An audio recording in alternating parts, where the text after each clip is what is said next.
Yo, salut à tous, c'est Julien, bienvenue sur ma chaîne YouTube pour cette deuxième vidéo. Alors ça va être une vidéo là aussi un poil avancée qui va être destinée déjà à des joueurs qui ont quand même des connaissances au poker. Cette vidéo là, c'est un spot que j'ai joué en NL1000, donc la NL1000 c'est une des plus grosses limites qu'on peut trouver sur le .fr.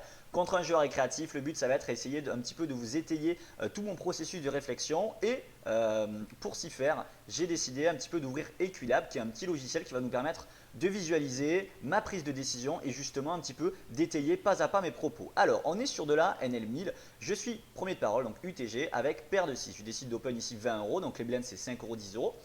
Fold et je me fais 3 bêtes par un adversaire ici qui est au bouton. Alors cet adversaire c'est un joueur qu'on ne connaît pas, c'est a priori le récréatif de la table. Alors déjà, quand il 3 bet, on sait que sur ce genre de table, les joueurs récréatifs vont avoir tendance ici à 3 better quand même un poil strong, c'est-à-dire des jeux plutôt forts. Pourquoi? Parce qu'en NL1000, les enjeux restent quand même relativement importants. Les joueurs récréatifs ont tendance à jouer un petit peu serré, ou du moins pré-flop du moins.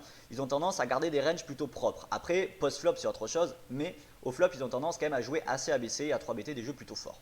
Ok, alors on décide de payer ici avec ma main. Pourquoi je décide de payer? Tout simplement parce que le joueur récréatif ici a 1000 € de stack. On sait que c'est toujours rentable de jouer contre des joueurs récréatifs. Pourquoi? Parce qu'ils sont susceptibles de faire pas mal d'erreurs. Donc le fait de s'impliquer dans des coups contre eux, juste ça, ça peut être rentable. Donc je décide de payer avec ma paire de 6, vient un flop 8, 9, 4 et là je check. Le pot fait 165 € et mon adversaire décide de miser un tiers pot. Alors on va prendre Equilab. Ici et on va déjà essayer de se demander concrètement qu'est-ce qui a du sens, avec quoi il a le droit ici de miser 53 € dans 165.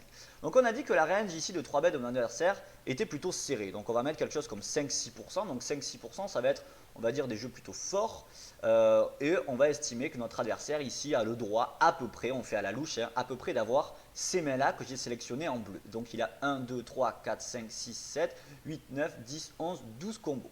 Ok, ça fait à peu près 5-6%.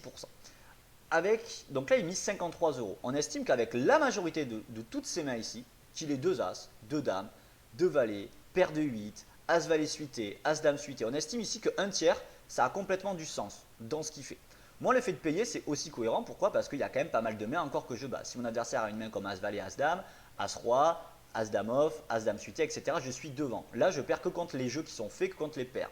Donc je décide ici de payer. Ok. Turn 1-10. Je check. Et là, mon adversaire décide de checker. Ok. Alors là, déjà, on a une seconde décision. Avec quelle main, ici, il a le droit de checker? Donc déjà, on peut maintenant éliminer des mains. Pourquoi? Parce qu'on sait qu'il y a des combos que mon adversaire, surtout s'il est un poil récréatif, aurait forcément eu tendance à miser. Ici, j'estime que s'il a 2 As, il va tout le temps miser. Donc, vu qu'il check, on enlève 2 As. S'il a 2 Rois, il va tout le temps miser. Pourquoi? Parce que c'est fort, donc il va vouloir rentabiliser 2 Rois. Donc il va miser. S'il a 2 Dames, pareil, il va miser. Paire de Valets, il va miser. Paire de 10, pareil, il fait brelan, il va miser. Les 9 et les 8 également. Donc déjà, on peut quasiment supprimer toutes ces paires. Et c'est magnifique. Et c'est magnifique. Donc on se dit, quand il check sur cette carte-là, a priori, maintenant, on est devant. Pourquoi? Parce qu'il ne lui reste que des jeux qui ne sont pas faits. Ok, donc check et river un valet. Alors le valet est une carte qui m'arrange pas trop parce que maintenant si mon adversaire a une dame il fait rentrer les 15. Je check et mon adversaire décide de miser 215 € dans un pot qui en fait 271. Et là c'est intéressant. On se dit ok, donc on sait qu'à peu près il lui reste ces mains là. Et on se dit est-ce que ça a du sens qu'il mise 215 € dans 279 et avec quelle main ici ça a vraiment du sens? On sait que en gros il lui reste des mains comme Roi Dame, des mains comme As Valet, Dame Valet, As Dame et As Roi. Ok, donc déjà j'estime ici que mon adversaire il a très rarement des mains comme As Valet. Pourquoi il n'a jamais As Valet? Parce que s'il a As Valet, il a simplement une paire. Donc il sait qu'il est battu par les Dames et par les 7 qui font quinte. Donc il n'aurait jamais eu tendance à miser si cher avec un valet. Donc ici je peux exclure justement le fait qu'il ait une main comme As Valet. La seconde chose c'est que Roi Dame c'est une main qui n'a pas trop d'équité. Et j'estime que mon adversaire avec cette main là il aurait eu tendance à miser turn. Ça c'est un petit peu la première chose que je me dis. La seconde chose c'est que je me dis qu'il aurait eu tendance aussi à faire un petit peu pareil avec As Dame. As Dame suité et As Dame off. C'est-à-dire que s'il avait eu As Dame, ben, il a quand même les valets à la turn à la river qui peuvent lui améliorer son jeu. Donc avec des mains comme As Dame, des mains comme Roi Dame, il aurait souvent eu tendance à miser sur la turn. Or on sait qu'il a checké la turn. Donc ces combos là sont pas très logiques. Je dis pas qu'il les a jamais, je dis qu'il y a un petit truc qui me fait penser que c'est pas trop logique. Du coup, le seul combo qui lui reste véritablement et qui me saute aux yeux quand il fait ça, c'est As-Roi qui décide de transformer en bluff. Maintenant, on peut se dire, est-ce que c'est intelligent? Est-ce qu'il a le droit de transformer As-Roi en bluff? J'ai envie de dire oui. Pourquoi? Parce qu'il sait qu'il a souvent perdu avec As-Roi, que j'ai un petit truc, donc il veut essayer d'arracher, de voler le coup.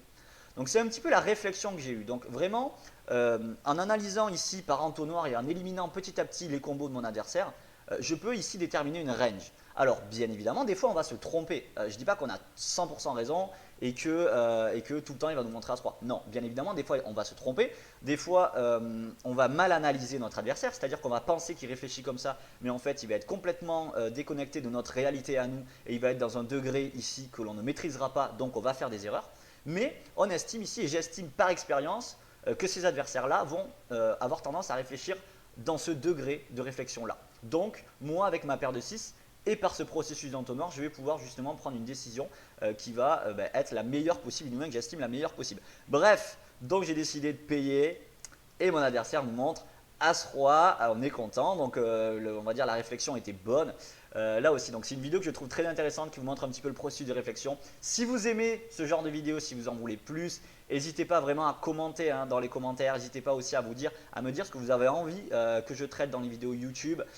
Si vous voulez bosser votre poker, si vous voulez vraiment là aussi réaliser vos objectifs et up de limite, up de niveau, arrêtez de jouer des tables qui ne vous font pas rêver et vraiment commencer un processus de réflexion gagnant au poker. Je vous invite à venir sur ma plateforme Julien RQT où je forme des dizaines et des dizaines de joueurs qui sont déjà gagnants en cash game, en MTT et dans tous les formats. Donc si tu veux passer toi aussi un petit peu à l'action maintenant et commencer à bosser, c'est maintenant. Voilà, je vous remercie d'avoir écouté cette vidéo, je vous dis à très vite, ciao.